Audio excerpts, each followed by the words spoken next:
నమస్కారం ఘంటారావానికి స్వాగతం ముందుగా ప్రధాన అంశాలు ఆర్టికల్ 370 రద్దు రాజ్యాంగబద్ధమేనన్న సుప్రీంకోర్టు కేంద్రం నిర్ణయాన్ని సమర్థిస్తూ కీలక తీర్పు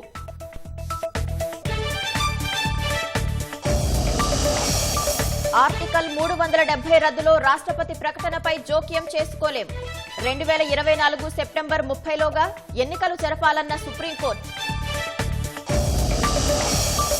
3000 కిలోమీటర్ల మైలురాయిని చేరిన యువగళం పాదయాత్ర అన్నా క్యాంటీన్లు తిరిగి తెరిపిస్తామని లోకేష్ శిలాఫలకం ఆవిష్కరణ విశాఖ టైకూన్ కూడలి రోడ్డు మూసివేతపై జనసేన ఆందోళన అనుమతి లేదంటూ అడ్డుకున్న పోలీసులు నేతల అరెస్టులు చిత్తూరు జిల్లా వీకోట మండలంలో ఏనుగుల గుంపు హల్చల్ లక్షల విలువైన పంటలను ధ్వంసం చేశాయని రైతుల ఆవేదన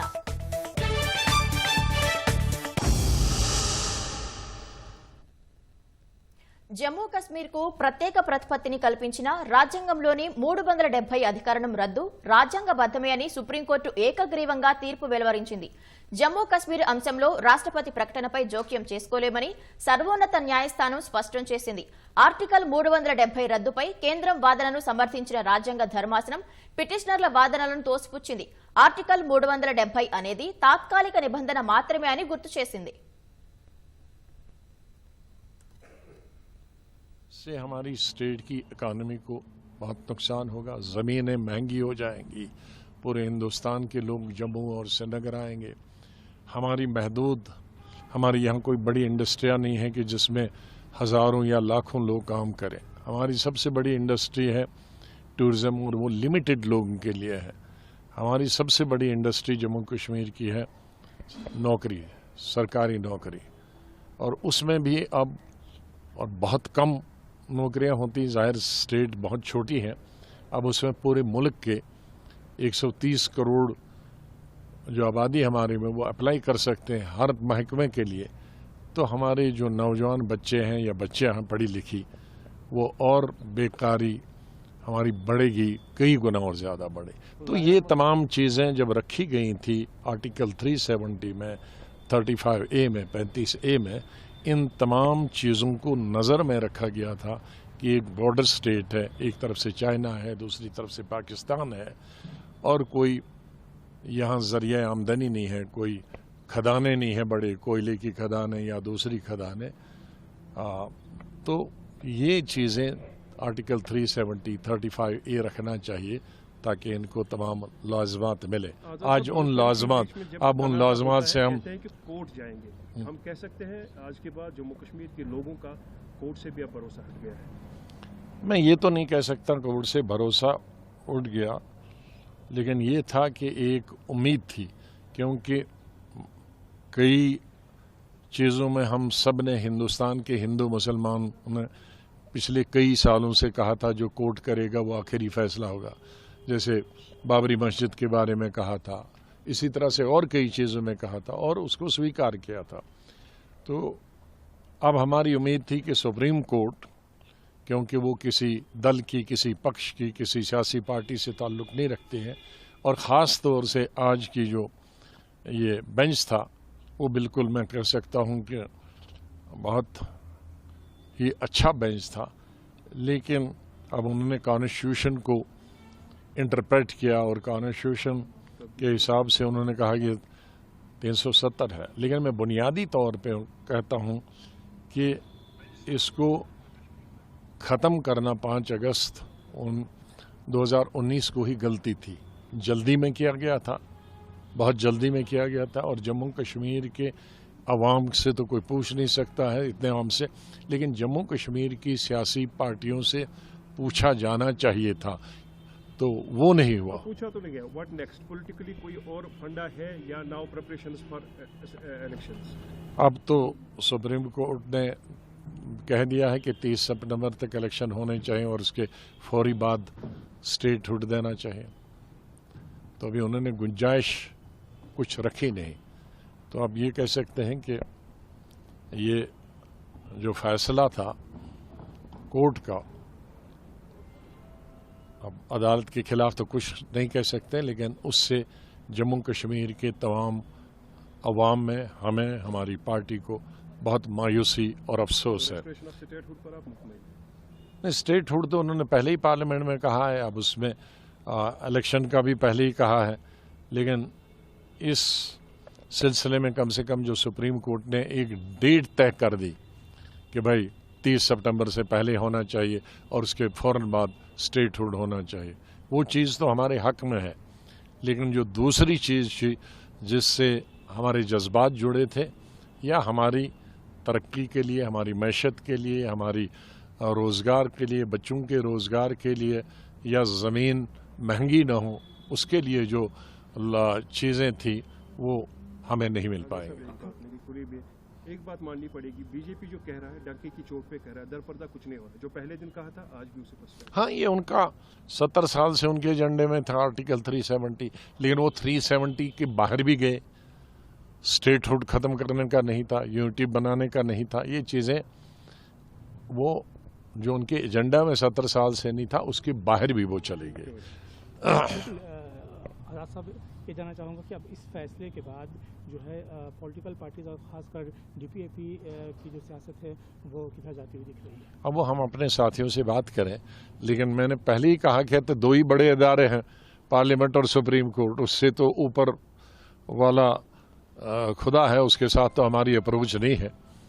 तो यहाँ जो जमहूरियत में जो सबसे स्ट्रांग पिलर्स है हमारी जमहूरियत के, वो है पार्लियामेंट और सुप्रीम कोर्ट। बदकिस्मती से हम दोनों में हार गए। English may एक bite because for our kind of DPAP on the Supreme Court verdict. But it's unfortunate, but we have to, everybody has to accept the decision of the Supreme Court with a heavy heart, and unfortunately we didn't expect this decision. We were thinking that the Supreme Court will consider the sentiments of the people of Jammu Kashmir and also the historical background under which Article 370 was incorporated in the Constitution of the state and in the Constitution of India.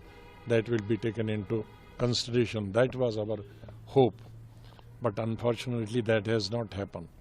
But at the outset I would like to say that unfortunately when the abrogation of the Article 370 took place on 15th August 2019, it was done hurriedly, it was done without any consultation. Had that time the political parties of Jammu Kashmir and some other political parties also been consulted, maybe we would have been able to bargain something, we would have got something, but that was not happened. It was done hurriedly and without the knowledge of the people of Jammu Kashmir and without the leaders of the Jammu Kashmir and without consulting the political parties of the Kashmir. So it is a sad day in the history of Jammu Kashmir, which the people of Jammu Kashmir have to accept. Thank you. Because there is no other course. There are only three pillars of the democracy, and these are the two strongest pillars of the democracy. That is law-making body, that is Parliament. So that has taken decision against Article 370 already in August 2019, and then as Supreme Court, which interprets the decision of the Government of India or the Parliament, that has also gone against us. So these were the two strong pillars of the democracy where one could approach. So we can only say that it is a nobody will be happy with this judgment in the state of Jammu Kashmir. Allah ji, Thank you. ये जो फैसला आया है इससे जम्मू कश्मीर और जम्मू कश्मीर की सियासत किस तरीके से बदल सकती है या किधर जा सकती अब देखो, हर पॉलिटिकल पार्टी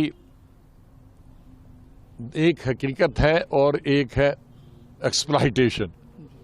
कुछ पॉलिटिकल पार्टीज की अपने तरीके से करेंगे, लेकिन हकीकत को हकीकत समझना चाहिए। मैं डे फर्स्ट से कह रहा था, जब से मैंने नई पार्टी, बहुत सारे लोग उसकी मुखालफत भी करते थे। कई सियासी पार्टियां कहते थे हमको वोट दे दो, हम आर्टिकल 370। मैंने तभी कहा था कोई स्टेट की पार्टी आर्टिकल 370 को नहीं कर सकती है। अगर कोई कर सकती है तो वो पार्लियामेंट और सुप्रीम कोर्ट कर सकती है, क्योंकि स्टेट पार्टी के अगर उसको 2/3 अक्सरियत भी मिलेगी तो उससे कुछ नहीं होगा।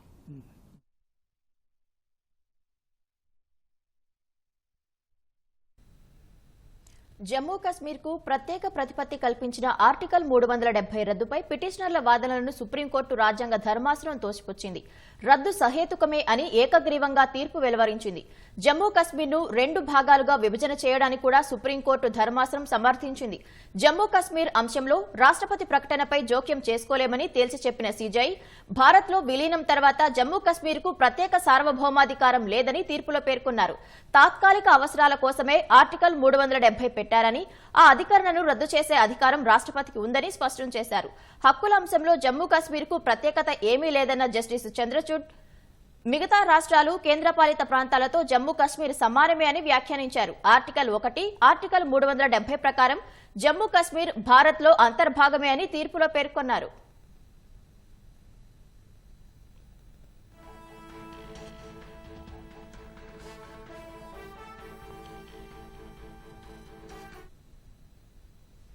వీలైనంత త్వరగా జమ్మూ కశ్మీర్ కు రాష్ట్ర హోదా ఇవ్వాలని కేంద్రాన్ని సుప్రీంకోర్టు ఆదేశించింది. 2024 సెప్టెంబర్ 30లోగా జమ్మూ కశ్మీర్ శాసనసభకు ఎన్నికలు నిర్వహించాలని కేంద్ర ఎన్నికల సంఘానికి సూచించింది. జమ్మూ కశ్మీర్పై కేంద్రం తీసుకున్న ప్రతి నిర్ణయాన్ని సవాలు చేయలేరన్న సుప్రీంకోర్టు తాత్కాలిక అవసరాల కోసమే ఆర్టికల్ 370 పెట్టారని గుర్తు చేశారు. యుద్ధ పరిస్థితుల వల్లే ఆర్టికల్ 370ని ప్రవేశపెట్టారని సుప్రీంకోర్టు ప్రధాన న్యాయమూర్తి జస్టిస్ చంద్రచూడ్ అన్నారు. ఆర్టికల్ 370 అధికరణ జమ్మూ కశ్మీర్ను భారత్లో రాజ్యాంగబద్ధంగా ఏకీకృతం చేయడం కోసం ఉద్దేశించబడిందని, విచ్ఛిన్నం కోసం కాదని సీజీఐ స్పష్టం చేశారు.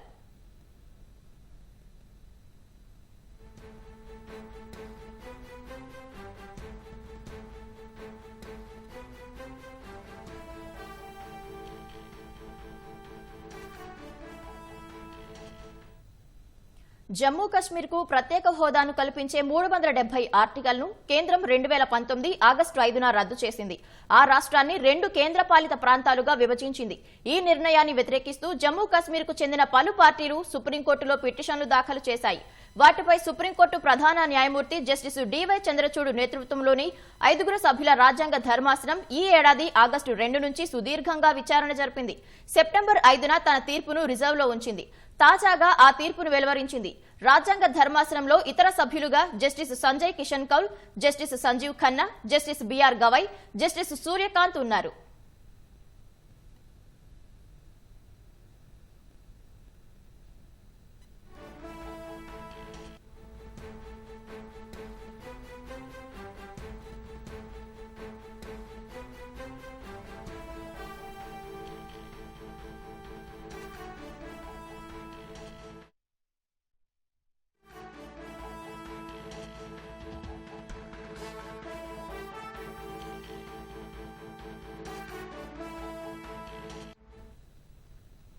జమ్మూ కశ్మీర్ కు ప్రత్యేక ప్రతిపత్తిని కల్పించిన రాజ్యాంగంలోని 370 అధికరణం రద్దు రాజ్యాంగబద్ధమే అని సుప్రీంకోర్టు ఏకగ్రీవంగా తీర్పు వెలువరించింది. జమ్మూ కశ్మీర్ అంశంలో రాష్ట్రపతి ప్రకటనపై జోక్యం చేసుకోలేమని సర్వోన్నత న్యాయస్థానం స్పష్టం చేసింది. ఆర్టికల్ 370 రద్దుపై కేంద్రం వాదనను సమర్థించిన రాజ్యాంగ ధర్మాసనం పిటిషనర్ల వాదనలను తోసిపుచ్చింది. ఆర్టికల్ 370 అనేది తాత్కాలిక నిబంధన మాత్రమే అని గుర్తు చేసింది.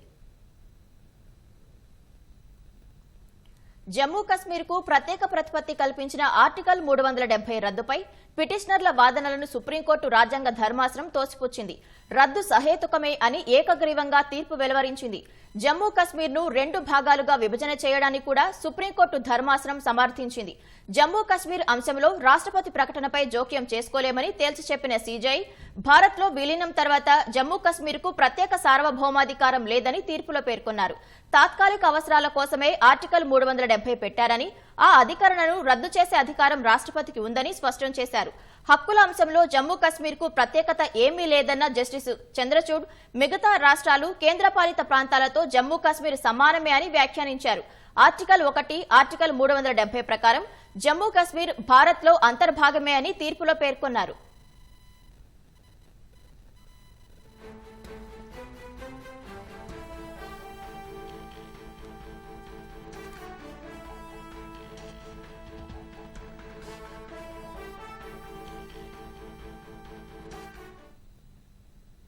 వీలైనంత త్వరగా జమ్మూ కశ్మీర్కు రాష్ట్ర హోదా ఇవ్వాలని కేంద్రాన్ని సుప్రీంకోర్టు ఆదేశించింది.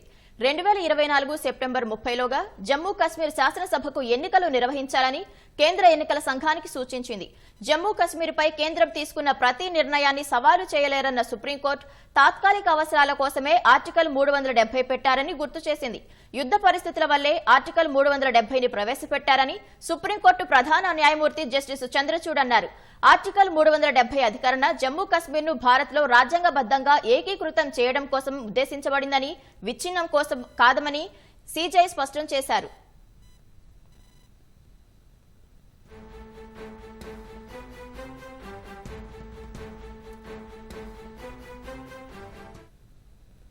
జమ్మూ కశ్మీర్ కు ప్రత్యేక హోదాను కల్పించే 370 ఆర్టికల్ను కేంద్రం 2019 ఆగస్టు 5న రద్దు చేసింది. ఆ రాష్ట్రాన్ని 2 కేంద్రపాలిత ప్రాంతాలుగా విభజించింది.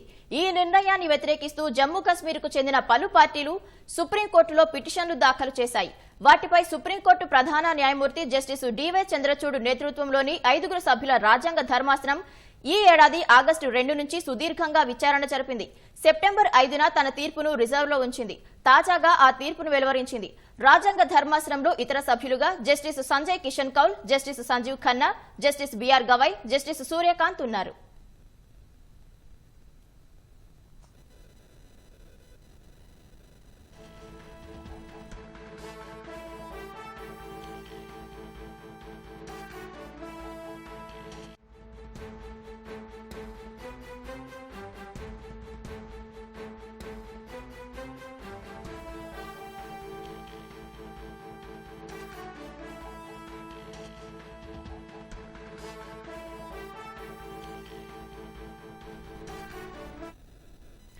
$370 అధికరణం రద్దు తీర్పుపై మరింత సమాచారం మా ప్రతినిధి శ్రీకాంత్ ప్రత్యక్ష ప్రసారం ద్వారా అందిస్తారు. ప్రస్తుతము సుప్రీంకోర్టు ఇచ్చిన తీర్పుపై స్పందించడానికి మాజీ అడ్వకేట్ జనరల్ రామకృష్ణారెడ్డి మనతో ఉన్నారు. 370 ఆర్టికల్ను రద్దు చేస్తూ రాష్ట్రపతి కానీ పార్లమెంట్ తీసుకున్న నిర్ణయాన్ని సుప్రీంకోర్టు సమర్థించింది. దీంతో జోక్యం చేసుకోవాలని కూడా చెప్పింది. ప్రస్తుతం దీనిపై స్పందించడానికి మాజీ అడ్వకేట్ జనరల్ రామకృష్ణారెడ్డి గారు మనతో ఉన్నారు. ఆయన అడిగి మరిన్ని వివరాలు తెలుసుకున్నాం. సార్, ప్రస్తుతం సుప్రీంకోర్టు ఇచ్చిన తీర్పుకు సంబంధించిన వివరాలు ఏంటి, అందులో ఉన్న పేర్కొన్న అంశాలు ఏంటి? ఇప్పుడు 6వ ఆగస్టు 2019 ఏదైతే ప్రెసిడెంట్ ఒక ఆర్డర్ ఏదైతే ఇష్యూ చేసినాడో ఆ ప్రెసిడెన్షియల్ ఆర్డర్ను ఆర్టికల్ 370ని అబ్రగేట్ చేసి అంటే రద్దు చేస్తూ ఏదైతే ఆర్డర్ పాస్ చేసినాడో దాన్ని ఈరోజు సుప్రీంకోర్టు అప్పీల్ చేసింది. అదే ఇది ప్రధానమైనటువంటి అంశం ఈ సుప్రీంకోర్టు జడ్జిమెంట్. అయితే ఆర్టికల్ 370 అనేది టెంపరరీ ప్రొవిజన్ కింద కాన్స్టిట్యూషన్లో ప్రొవైడ్ చేసినారు. ఆ ఆర్టికల్ 370లో అప్పుడు జమ్మూ కాశ్మీర్ మహారాజా ఎవరైతే హరి సింగ్ అనేటువంటి అతను ఉన్నాడో, హరి సింగ్ ఓ ఇన్స్ట్రుమెంట్ ఆఫ్ యాక్సేషన్ అనేటువంటి దాన్ని గవర్నమెంట్ ఆఫ్ ఇండియాతోని సంధి చేసుకొని అప్పుడు జమ్మూ కాశ్మీర్ ఇండియన్ యూనియన్లో కలిపినాడు. ఆ యొక్క ఇన్స్ట్రుమెంట్ ఆఫ్ యాక్సేషన్ ఆర్టికల్ 370 కింద టెంపరరీ ప్రొవిజన్ పెట్టి ఆర్టికల్ 373 కింద ప్రెసిడెంట్ ఆఫ్ ఇండియా ఎప్పుడైనా కానీ ఈ ప్రొవిజన్ రద్దు చేయొచ్చు అనేటువంటి ఒక ప్రొవిజన్ రాజ్యాంగంలో భద్రపరచబడ్డది. దాని ప్రకారంగానే ఆగస్టు 2019లో ప్రెసిడెంట్ ఒక ప్రెసిడెన్షియల్ ఆర్డర్ ఇష్యూ చేసినాడు. ఆ ప్రెసిడెన్షియల్ ఆర్డర్ని ఈరోజు ఛాలెంజ్ చేసినారు. చేస్తే సుప్రీంకోర్టు ఏమన్నదంటే number 1 it is a temporary provision.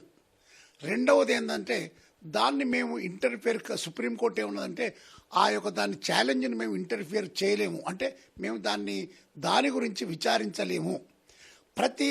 ప్రభుత్వం తీసుకున్నటువంటి ప్రతి నిర్ణయాన్ని సుప్రీంకోర్టు దాని యొక్క విషయం మంచా చెడా అనేటువంటి అడ్జుడికేట్ చేయలేదు. ఇది సార్వభౌమాధికారానికి చెందినటువంటి విషయం. ఇది ఎప్పుడో హరి సింగ్ గారు సరెండర్ చేసినప్పుడు, హరి సింగ్ గారు కేంద్ర ప్రభుత్వానికి సరెండర్ చేసినప్పుడే ఈ ఇష్యూ ఫైనల్ అయ్యింది. కనుక ఈ ఇష్యూ ఇది ఫైనల్, ఇది కంప్లీట్గా ఉంది. కాబట్టి దీన్ని సుప్రీంకోర్టు ఇంటర్ఫియర్ కాలేదు. రెండవది, సుప్రీంకోర్టు మ్యాలిఫైడ్ ఏదైతే కేంద్ర ప్రభుత్వం ఏదైతే మ్యాలిఫైడ్ డిసిషన్ ఉంటుందో అటువంటి వాటిని ఇంటర్ఫియర్ కాగలుగుతుంది. ఇక్కడ ఎలాంటి మ్యాలిఫైడ్ డిసిషన్ ఉందని సుప్రీం మేము అనుకోవడం లేదు. కనుక కేంద్ర ప్రభుత్వం నిర్ణయం ఫైనల్ అని చెప్పినారు. రెండవది, వాళ్ళు ఇంకోటి ఏమన్నారంటే ఇది జమ్మూ కాశ్మీర్ యొక్క స్టేట్హుడ్ను రిస్టోర్ చేయాలి వీలైనంత వరకు. అక్కడ 2024 లోపల సెప్టెంబర్ వరకు ఎలక్షన్ జరపాలనేటువంటి విషయం చెప్పినారు. అయితే ప్రధానంగా ఈ పిటిషనర్ తరపు న్యాయవాదులు అక్కడ 370 ఆర్టికల్ రద్దును సవాల్ చేస్తూ వేసిన పిటిషన్లో వాళ్ళ ప్రధానంగా ఎలాంటి వాదాలు వినిపించారు దానికి సంబంధించిన అంశాలు? వాళ్ళు ఆర్టికల్ 370 ఇది సుప్రీంకోర్టు ఏమన్నదంటే స్టేట్ గవర్నమెంట్ అనేది లేదు, స్టేట్ గవర్నమెంట్ అనే రికమెండేషన్ ద్వారానే ఈ యొక్క సెంట్రల్ ప్రభుత్వం ఆర్టికల్ 370 రద్దు చేయాలి. ఆర్టికల్ 370 అనేది ఒక separate constitutional provision, Jammu Kashmir యొక్క ఇంటిగ్రిటీని కాపాడేటువంటి ఒక ప్రొవిజన్ కనుక ఆ ప్రొవిజన్ను ఇంటర్ఫియర్ కావడానికి వీల్లేదు అని చెప్పి వాళ్ళ యొక్క ప్రత్యేక వాదన. ఆ వాదనని ఈరోజు ఏం చేసిందంటే సుప్రీంకోర్టు ఆ అన్నిటిని గమనించి ప్రతి డెసిషన్ను, ప్రతి ఒక్క తీర్పును, సెంటర్ తీర్పును మేము ఇంటర్ఫియర్ కావడానికి వీల్లేదు. ఆ జమ్మూ కాశ్మీర్ రీఆర్గనైజేషన్ యాక్ట్ అనేది ఏదైతే పాస్ చేసినారో, లేకుంటే 6/8/2019 లోపల ఏదైతే ప్రెసిడెన్షియల్ ఆర్డర్ ఇష్యూ చేసినారో దాని వ్యాలిడిటీ లోపలికి మేము పోదలుచుకోలేదు.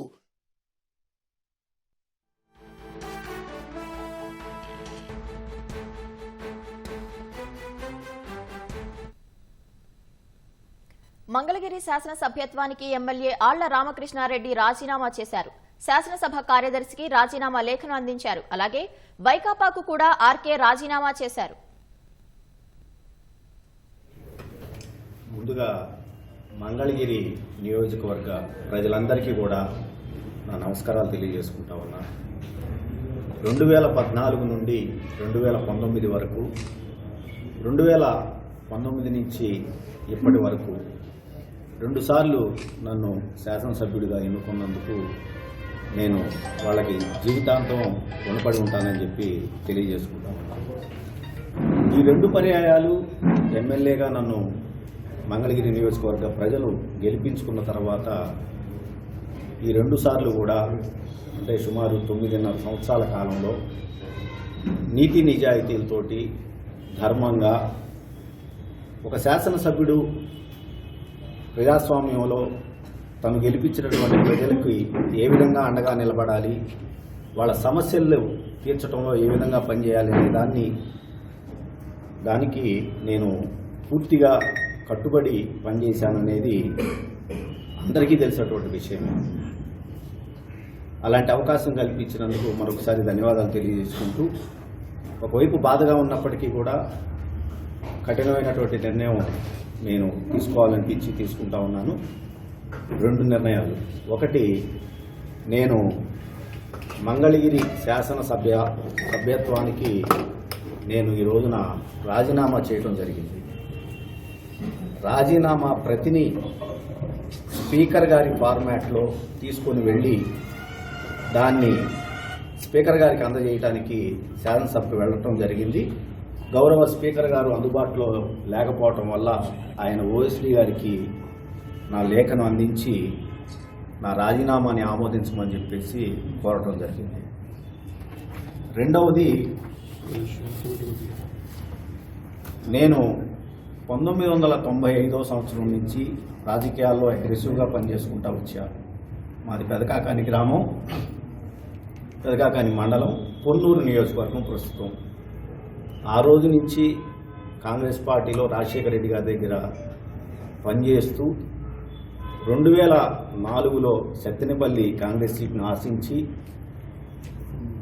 భంగపడి, తిరిగి 2009లో పెదకూరపాడు సీట్ను ఆశించి మళ్ళా భంగపడి, అయినా కూడా రాజశేఖర రెడ్డి గారిని కానీ ఆ రోజుల్లో కాంగ్రెస్ పార్టీని కానీ వదలకుండా పనిచేసినటువంటి సంగతి చాలామందికి తెలుసు.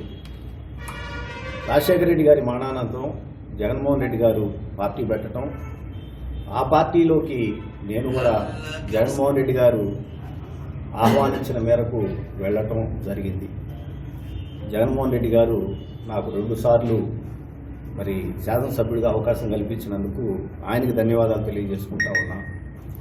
అయితే నా యొక్క వ్యక్తిగత కారణాల వల్ల ఈ రోజున నేను వైఎస్ఆర్ కాంగ్రెస్ పార్టీకి కూడా రాజీనామా చేస్తా ఉన్నా. అంటే ఈ రోజున నేను నా శాసనసభ సభ్యత్వానికి, అదేవిధంగా వైఎస్ఆర్ కాంగ్రెస్ పార్టీకి కూడా రాజీనామా చేస్తూ ఇన్నాళ్ళు నాకు అవకాశం కల్పించినటువంటి జగన్మోహన్ రెడ్డి గారికి ధన్యవాదాలు తెలియజేస్తున్నాను. సార్ మీరు రాజీనామా చేయడానికి బలమైన కారణాలు లేకుండా వచ్చారు కదా, ఏంటి కారణాలు ఏమేమి అనుకుంటున్నారు? త్వరలో అన్నీ చెప్తానండి. మళ్ళీ నేను సపరేట్ ప్రధానంగా వేరే పార్టీ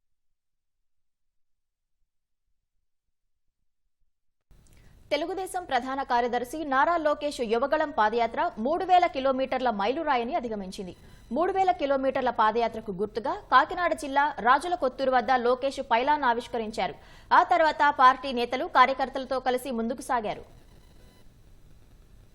రాష్ట్ర యువత గొంతుకగా యువగళం పాదయాత్ర చేపట్టిన తెలుగుదేశం జాతీయ ప్రధాన కార్యదర్శి నారా లోకేష్ 3000 కిలోమీటర్ల మైలురాయిని అధిగమించింది. ఆదివారం 219వ రోజు 16.3 కిలోమీటర్లు నడిచిన లోకేష్ ఇప్పటి వరకు 3000 కిలోమీటర్ల దూరాన్ని దాటారు. ఈ మైలురాయికి గుర్తుగా కాకినాడ జిల్లా తుని మండలం తేటగుంట సమీపంలోని రాజుల కొత్తూరు వద్ద పైలాన్ను ఆవిష్కరించారు. ఈ సందర్భంగా పార్టీ సీనియర్ నేత యనమల రామకృష్ణుడికి లోకేష్ పాదాభివందనం చేసి ఆశీర్వాదం తీసుకున్నారు. ప్రతి మైలురాయి వద్ద ఓ హామీ ఇస్తున్న లోకేష్ తెలుగుదేశం అధికారంలోకి వచ్చాక పేదల ఆకలి తీర్చేలా తేటగుంట పంచాయతీలో అన్నా క్యాంటీన్ ఏర్పాటు చేస్తామని చెప్పారు.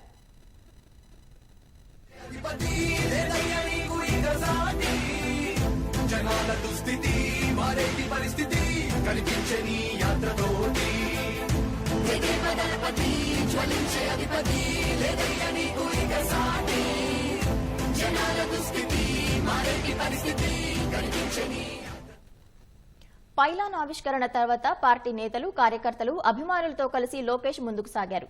లోకేష్ వెంట ఆయన భార్య బ్రాహ్మణి, కుమారుడు దేవాంశ్, బావుమరిది మోక్షజ్ఞ ఇవాల్టి యాత్రలో పాల్గొన్నారు.